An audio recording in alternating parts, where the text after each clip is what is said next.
Hello दोस्तों, कैसे हैं आप लोग। आशा के सब ठीक होंगे। आज हम ये बात करेंगे कि मैं इस जंजाल से निकला कैसे। किस किसने मेरा सपोर्ट करा और किसने मुझे इस जंजाल से निकाला। मेरे लिए निकलना बहुत मुश्किल था, लेकिन मैं फिर भी निकला। मुझे काफ़ी सपोर्ट मिला क्योंकि मैंने अपने दिल की बात बताई कि हाँ, मेरे साथ ये सीन हो गया है। मैंने किसी से शर्म नहीं करी, यार नहीं भाई बेइज्जती हो जाएगी या फिर दिक्कत हो जाएगी, नहीं बताना। सबसे बड़ी प्रॉब्लम क्या है ना आज के टाइम के लोगों को कि कर्जा तो कर लेते हैं, कर्जा क्या कर लेते हैं, वक्त ख़राब हो जाता है। फिर वक्त ख़राब होता है तो फिर ये सोचता मैं किसी को बताऊंगा तो यार वो मेरे बारे में ये सोचेगा, मेरे बारे में ये सोचेगा, मतलब अच्छा नहीं लगेगा। लेकिन बताना भी तो ज़रूरी है ना, फिर जंजाल से निकलेंगे कैसे। ऐसे ही मैंने हिम्मत करके मैंने बताया, उन्होंने मेरे प्रॉब्लम को समझा, फिर मैं उस जंजाल से निकला। बहुत सपोर्ट करा। मैं आपको आगे बताऊंगा इस कहानी में। चलिए शुरू करते हैं। आज हम ये बात करने वाले हैं कि जब किसी व्यक्ति पे या किसी पर्सन पे क्रेडिट कार्ड का लोन या स्कैम होता है तो वो ये सोचता है यार मैं तो फंस गया, लेकिन मैं आगे वाले को बताऊं कैसे, वो मेरी बेइज्जती हो जाएगी यार। लेकिन मेरे भाइयों, ऐसा नहीं होता। आप सोचते हो बेइज्जती हो जाएगी, हाँ ठीक है, कई लोग होते हैं जो बात को नहीं समझ पाते हैं, लेकिन कई ऐसे भी लोग होते हैं जो आपकी बात, आप में भाव समझ जाते हैं कि यार नहीं, ये बंदा सच्चे में फंसा हुआ, ये बंदा झूठ नहीं बोल रहा। तो कोशिश करो आप उसको बताओ जो आपका मतलब खास हो, जो आपकी बात को समझे। ऐसी ही मैंने भी कोशिश करी, मैंने भी बताया। ये बात 2023 अप्रैल की है, जब मेरे पे कार्ड का और लोन्स का बर्डन पड़ने लगा, जब मैं किस्त नहीं भर पा रहा था।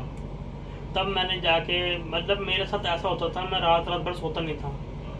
रोना, कोशिश करना यार मैं कैसे इसको सरवाइव करूं, रोज बैंक वालों को फेस करना, कॉल्स फेस करना, हरासमेंट फेस, इतनी हरासमेंट हो जाती थी, इतनी हरासमेंट कि आप मानोगे नहीं कि बैंक वाले कॉल करके ये बोलते थे कि सर हमें पैसा कहीं से भी ला के दो, हमें नहीं पता, हमें हमारा पैसा चाहिए। इतना वो हो जाता था, मतलब कि ये लगा लो महीने मैंने 2 महीने तो खाना नहीं खाता था, वो भी नहीं रहता था।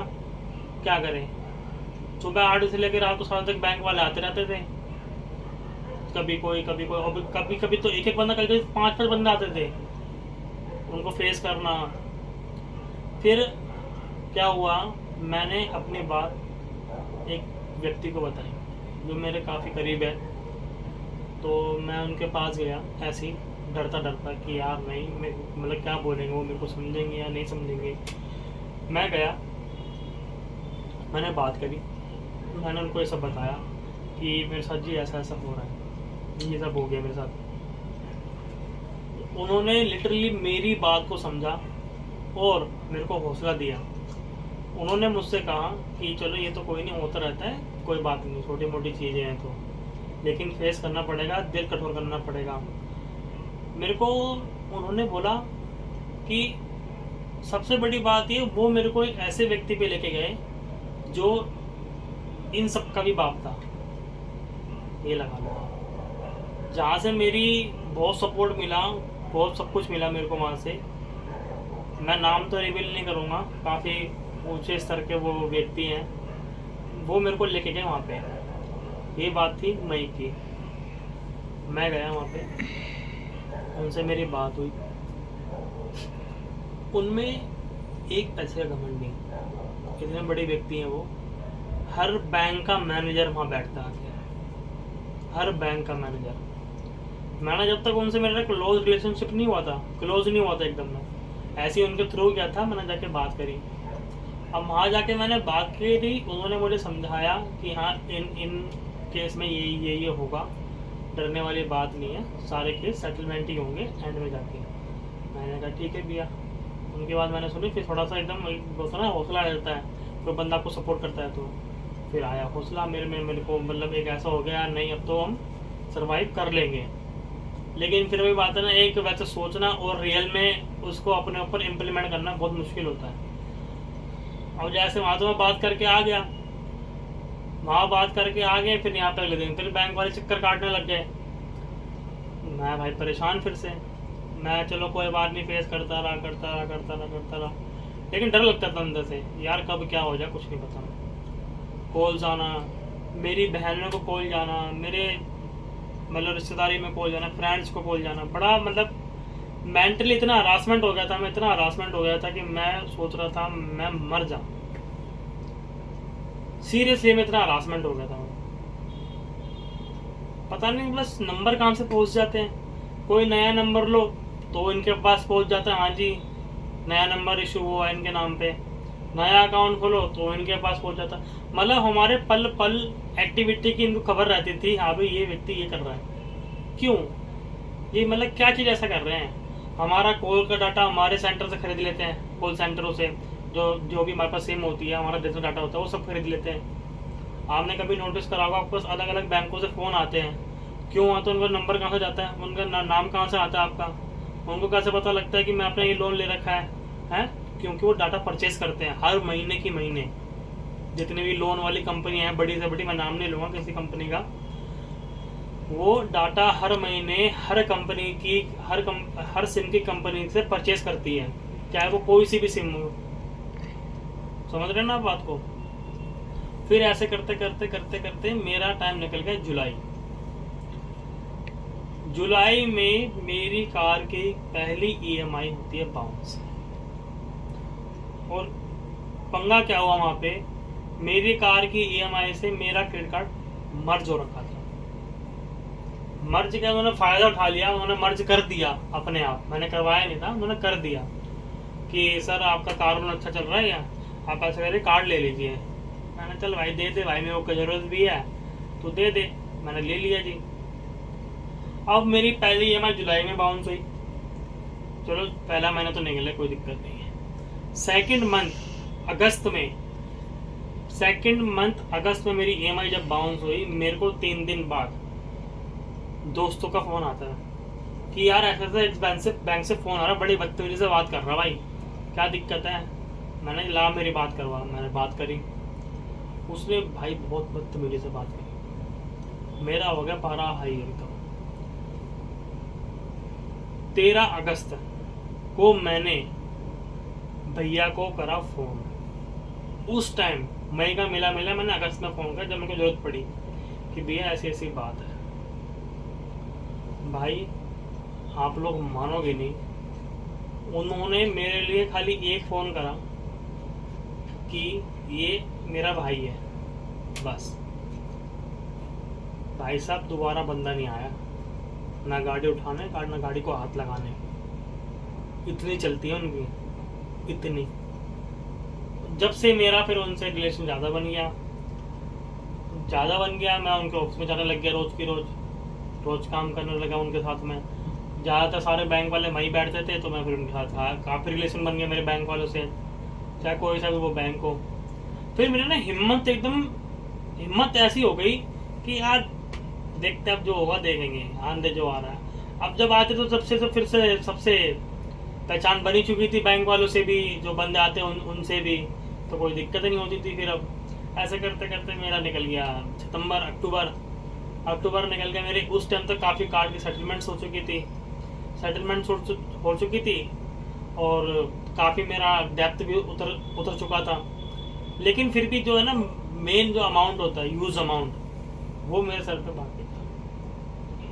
3 महीने के अंदर नवंबर 20 तारीख को मेरे पे लगा केस 138 चेक बाउंस का केस बैंक ने मेरे पे डाल दी।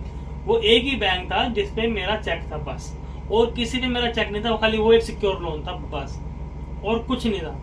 उसने कर दिया मेरे पे केस।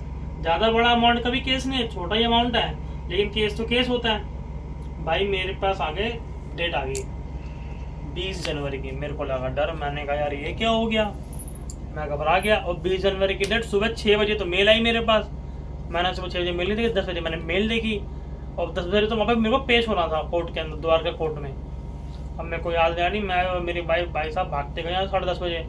मैं वहाँ पहुँचा 11:30 बजे, 1 घंटे का रास्ता था मेरे यहाँ से। तो वहाँ जाके देखा तो भाई मेरा एक दोस्त था, वो मेरे को वहाँ मिल गया। उसने मेरा वकालतनामा वगैरह साइन करवाया, उसने मेरा केस हैंडल कर लिया। अब भी मेरी डेट्स चलती हैं, अभी भी डेट है मेरी 23 अगस्त की द्वारका कोर्ट में। मेरा बस मोटिव यही है कि आप इस जंजाल से डरे ना, इस प्रॉब्लम से डरे ना। मुझे पता है डर लगता है, आई नो, ठीक है, लेकिन आप इस जंजाल से निकल सकते हैं। अब मैं आपको ये बताऊंगा कि आप इस जंजाल से निकलोगे कैसे। कैसे हम क्रेडिट कार्ड या फिर लोन, कार लोन, इन सब चीज़ों से हम निकल सकते हैं बड़ी आसानी से। अगर बट एक चीज़ आप याद रखना, हमेशा अपनी नीयत हमेशा बनाए रखना कि मेरे को पैसे देने हैं। अगर आपके मन में ही खोटा है कि नहीं यार पैसा मार लेते हैं, कोई फायदा नहीं उसका भाई, उसका तो फिर कोई सोल्यूशन है ही नहीं। पैसा मार लोगे, आज मार लोगे, कल फिर देना पड़ेगा, कहीं ना कहीं तो देना पड़ेगा। मतलब बैंक वालों को नहीं दोगे, हॉस्पिटल में देना पड़ जाएगा, कोई बीमार हो जाएगा, कोई केस लग जाएगा। पैसा तो निकलवा लेगा ऊपर वाला आसानी से, लेकिन देना पड़ेगा। अपने नियत रखो ना, देना है पैसा मेरे को भाई। क्यों ऐसा नियत बिगाड़ कर रखी हुई है आपने, ये बताओ। मेरी सभी लोगों से ये गुजारिश रहेगी, हाथ जोड़ के वो भी, कि किसी पे भी ये वक्त बीते ना, उसको ना डिमोटिवेट मत करना भाई, चाहे वो कोई भी हो, चाहे वो बाहर वाला हो चाहे घर वाला हो भाई। उस टाइम उसको ना इमोशनल सपोर्ट चाहिए होता है। अगर लड़की है चाहे लड़का है, कोई भी है, XYZ, अगर उस पर ये प्रॉब्लम चल रही है लोन की या क्रेडिट कार्ड की, प्लीज़ उनकी बातों को समझो, उनको इमोशनल सपोर्ट दो, ठीक है, और बट उनका सपोर्ट करो, उसको उनको डिमोटिवेट मत करो, उनको डराओ मत, नहीं तूने पेमेंट नहीं की तो तेरे को ऐसा कर देंगे, वो कर देंगे।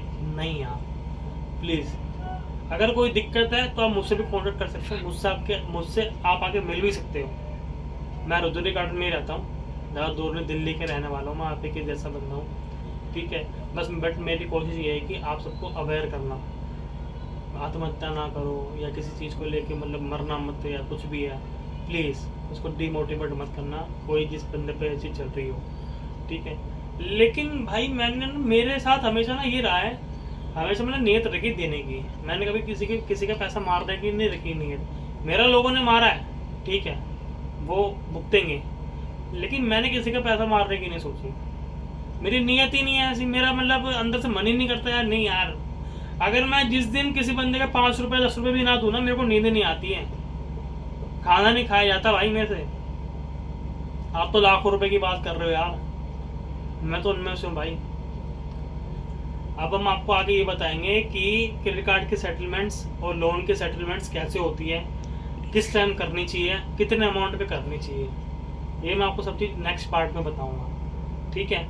और कोशिश करूंगा कि आपको ज़्यादा से ज़्यादा मैं स्कैम के बारे में अलर्ट करता रहूं कि कहाँ पे क्या स्कैम हो रहा है। अभी रिसेंटली एक न्यू स्कैम हुआ कि ये आजकल व्हाट्सएप के बहुत स्कैम हो रहे हैं यार। लेकिन चलो कोई नहीं, ये सब मैं नेक्स्ट पार्ट में बताऊंगा, अभी बता दूँ बहुत वीडियो बहुत लंबी बन जाएगी।